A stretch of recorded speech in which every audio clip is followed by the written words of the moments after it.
जर मित्रांनो तुम्ही माझ्या चॅनलवरती नवीन आला असाल तर चॅनलला सबस्क्राईब करा आणि हा व्हिडिओ शेवटपर्यंत नक्की पहा. जर तुम्हाला हा व्हिडिओ आवडला असेल तर व्हिडिओला लाईक करा आणि कमेंटमध्ये तुम्ही हा व्हिडिओ कुठून पाहिला ते पण नक्की कळवा. पुण्यात अनोळखी महिलेला संपवलं, तपासात दोघांना संपवल्याची घटना समोर आली आहे. पुण्यातील त्या धक्कादायक घटनेचा एका डायरीमुळे उलगडा झाला आहे. पुण्यातील बारामतीमध्ये एका धक्कादायक घटना उघडकीस आली आहे. या घटनेनं संपूर्ण बारामतीमध्ये खळबळ उडाली आहे. येथील दुहेरी हत्याकांडाचा उलगडा पण झाला आहे.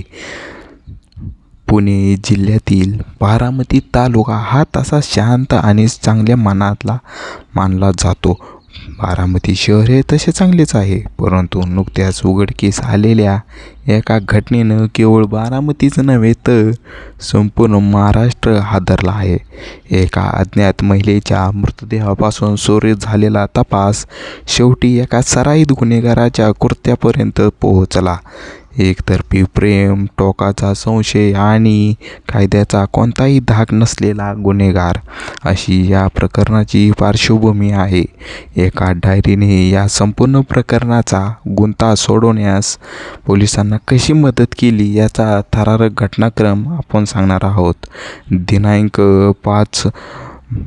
5 एप्रिल रोजी सकाळी बारामती तालुक्यातील सुपा पोलीस स्टेशनच्या हद्दीत असलेल्या काळखैरीवाडी गावातील खैरपडळ परिसरात ग्रामस्थांना एक भीषण दृश्य दिसले होते. रस्त्याच्या कडेलाच एका अज्ञात महिलेचा मृतदेह रक्ताच्या थारोळ्यात पडलेला पण दिसला होता. तिच्या डोक्यावर दगडाने मोठ्या प्रकारे मारहाण केल्याच्या गंभीर जखमा पण दिसून आल्या होत्या.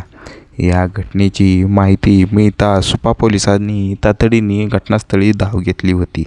सुरुवातीला ही महिला कोण आहे, तिची ओळख काय आणि ती या निसर्ग ठिकाणी कशी आली आणि का म्हणून आली, असे अनेक प्रश्न पोलिसांसमोर होते. प्राथमिक पाहणीत हा खुनाचा प्रकार असल्याचे स्पष्ट दिसत होते. पोलिसांनी तातडीने पंचनामा करून मृतदेह उत्तरीय तपासणीसाठी पाठवला आणि अज्ञात व्यक्तीविरुद्ध भारतीय न्यायसंहिता कलम 103 खुनाचा गुन्हा दाखल केला.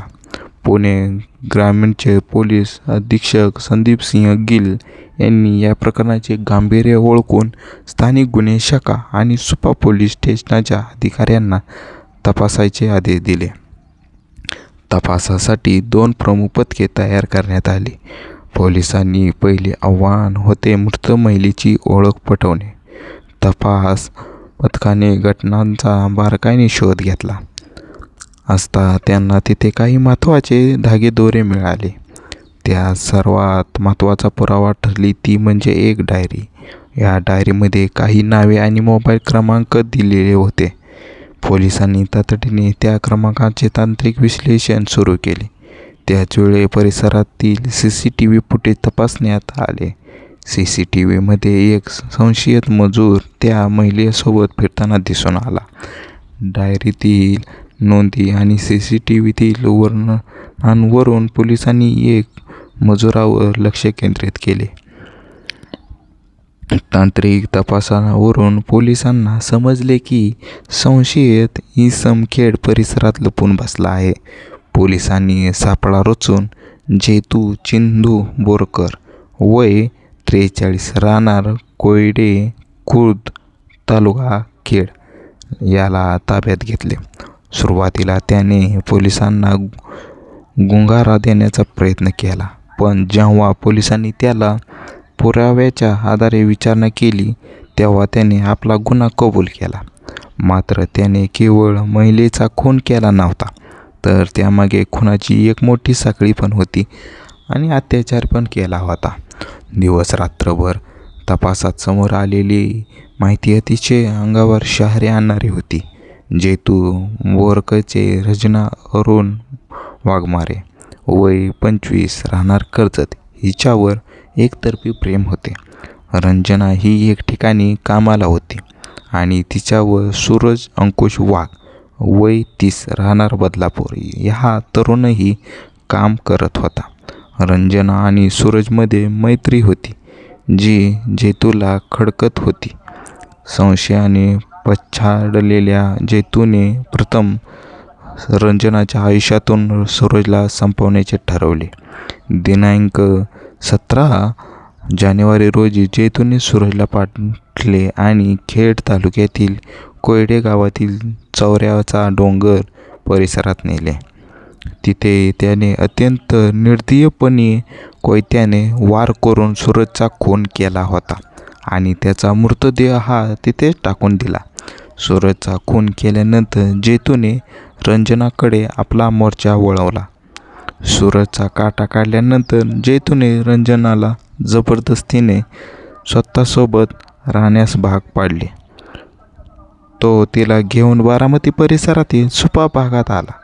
रंजनाला जेतूच्या हिंसक स्वभावाची कल्पना आली असावी. 18 जानेवारीच्या रात्री काळखेडेवाडी परिसरात त्यांच्यात जोरदार भांडण झाले.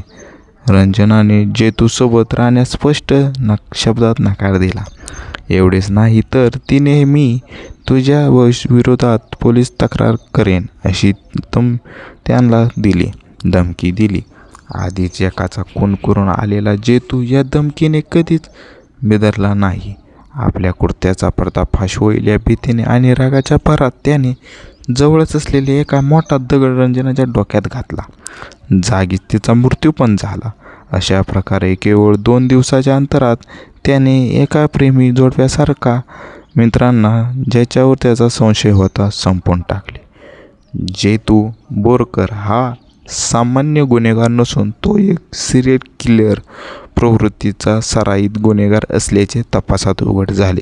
पोलिसांनी दिलेल्या माहितीनुसार 2007 पासून जेतूवर खुनाचा पहिला गुन्हा दाखल झाला होता. 2018 त्याने पुन्हा एकाची हत्या केली होती. 2025 आणि 2026 मध्ये पण सूरज वाघ आणि रंजना वाघमारे या दोघांची हत्या. एकूणच आतापर्यंत त्याच्यावर 4 खुनांचे गुन्हे अधिकृतपणे नोंद केले आहेत, तर 5 जणांच्या हत्येत त्याचा सहभाग असल्याची शक्यता पण आता पोलिसांनी वर्तवली आहे.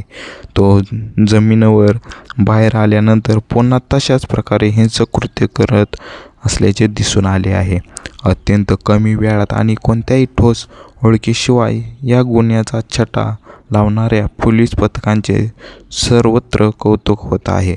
या कारवाई स्थानिक गुन्हे शाखेचे पोलीस निरीक्षक आणि सुपा पोलीस स्टेशनच्या सहाय्यक पोलीस निरीक्षकांनी महत्त्वाची भूमिका बजावली गेली आहे. आरोपी जेतू बोरकरला 21 जानेवारी रोजी अटक करण्यात आली. त्याला न्यायालयात हजर केले असता न्यायालयाने त्याला 27 जानेवारीपर्यंत पोलीस कोठडी सुनावली आहे. या काळात पोलीस त्याने यापूर्वी आणखी कोणाचे खून केले आहेत का किंवा या गुन्ह्यात त्याला कोणी मदत केली आहे का याचा अधिक तपास करत आहेत. बारामतीच्या या घटनेने समाजातील विकृत मानसिकतेचे दर्शन घडवले आहे. एकतर्फी प्रेमातून होणारे हिंसाचार ही आजच्या काळातील एक मोठी समस्या बनलीच आहे. संशय आणि टोकाची मालकी हक्क गाजवण्याची वृत्ती एखाद्याचा जीव घेण्यापर्यंत कशी जाऊ शकते यांचे हे आपण स्वतः व्हिडिओमध्ये पाहिले आहे. या केसमध्ये डायरी या सर्वात महत्त्वाचा दुवा ठरला. गुन्हेगार कितीही हुशार असला तरी तो काही ना काही पुरावा मागे सोडतच असतो. हे पुन्हा एकदा सिद्ध झाले आहे. पुणे ग्रामीण पोलिसांनी दाखवलेली तत्परता कौतुकास्पद असून अशा सराईत गुन्हेगाराला कठोर शिक्षा व्हावी अशी मागणी सर्वसामान्य जनतेकडून होत आहे. जर मित्रांनो तुम्हाला हा व्हिडिओ आवडला असेल तर व्हिडिओला लाईक करा आणि कमेंटमध्ये नक्की कळवा की हा तुम्ही व्हिडिओ कुठून पाहिला आहे ते. जर तुम्ही हा व्हिडिओ शेअर पण करू शकता तुम्हाला आवडला असेल तर. आणि तुम्ही हा व्हिडिओ शेवटपर्यंत पाहिल्याबद्दल माझ्याकडून तुम्हाला धन्यवाद. आणि माझ्या दुसऱ्या व्हिडिओला 9 वाजता रोजी हमेशा असतो. थँक्यू.